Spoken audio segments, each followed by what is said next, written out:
Mencius adalah seorang penerus ajaran Konghucu. Ia hidup sekitar 300 tahun sebelum Masehi, dan itu adalah kira-kira juga setelah 300 tahun wafatnya Konghucu. Tapi dia mendalami dan meneruskan pelajaran-pelajaran Konghucu. Menurut Mencius, setiap manusia itu dilahirkan memiliki watak sejati atau Sing. Apa itu watak sejati? Ada 5, yaitu cinta kasih atau Ren, lalu kebenaran, lalu kesusilaan, kebijaksanaan, dan dapat dipercaya.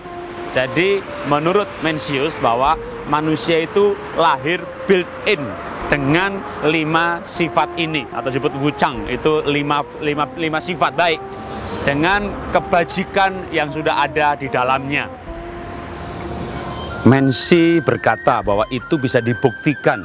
Misalnya kalau ada seorang anak kecil atau nenek hendak masuk ke jurang, maka siapapun, umur berapapun, agama apapun, biasanya akan tergerak untuk menolong supaya anak kecil atau nenek-nenek tadi tidak masuk sumur atau jurang.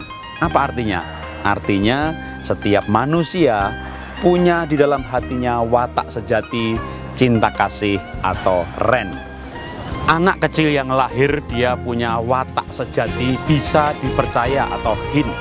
Contohnya ya, bahwa bisa dipercaya kenapa? Karena nggak bisa bohong. Contoh misalnya anak kecil umur 2-3 tahun, orang tuanya bilang sama anaknya, "Nak, kasih tahu sama tamu itu ya, bilang ya kalau mamah nggak ada." Wah, dia nggak bisa bilang begitu. Dia akan keluar ke teras lalu bilang sama tamunya, mamah suruh bilang kalau mama nggak ada. Waduh, ya pasti orang tuanya marah. Nah, saat orang tua marah kepada anaknya karena anaknya tidak bisa bohong, itulah yang sebenarnya justru merusak watak sejati kejujuran si anak gitu ya. Nggak bisa bohong, kejujuran ya, bisa dipercaya, integritas justru dirusak biasanya oleh lingkungan atau malah orang tua. Karena itu kalau Anda sudah menjadi orang yang bisa bohong, nggak bisa dipercaya, mari kita masih bisa menghidupkan kembali watak sejati ini. Karena pada dasarnya, pada awalnya kita lahir memang dengan memiliki watak sejati, bisa dipercaya. Inspirasi dari Cina, negara yang dulu dikenal dengan nama tirai bambu atau tirai besi. Dan sekarang saya ada di sini, wow, bagi saya ini tirai teknologi, tirai pencakar langit, tirai produksi, tirai bisnis. Benar-benar wow, luar biasa. Saya setuju bahwa setiap orang, apapun suku, golongan, dan agamanya, maka punya kewajiban pribadi menghidupkan watak sejatinya, supaya sifat-sifat baiknya ini bisa memancar dari kehidupannya. Apa itu watak sejati atau sifat baik? Cinta kasih, kebenaran, kesusilaan atau kepatutan, lalu kebijaksanaan, dan dapat dipercaya atau integritas. Dan itulah yang sebenarnya disebut hidup yang berbuah atau menciptakan nilai.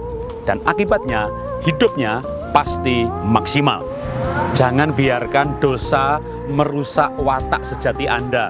Jangan biarkan cinta akan uang merusak cinta kasih dan hubungan di dalam keluarga. Jangan biarkan egoisme merusak kesusilaan dan kepatutan. Dan jangan biarkan hal-hal yang tidak baik akan menghancurkan sifat bisa dipercaya. Jangan biarkan ketakutan untuk jujur, ketakutan dimarahi. Jangan biarkan ketakutan merusak integritas Anda. Saatnya bagi kita sebagai pribadi dan sebagai bangsa mendengarkan hati nurani untuk menghidupkan watak sejati sebagai makhluk paling mulia dan bermartabat. Salam dahsyat, luar biasa.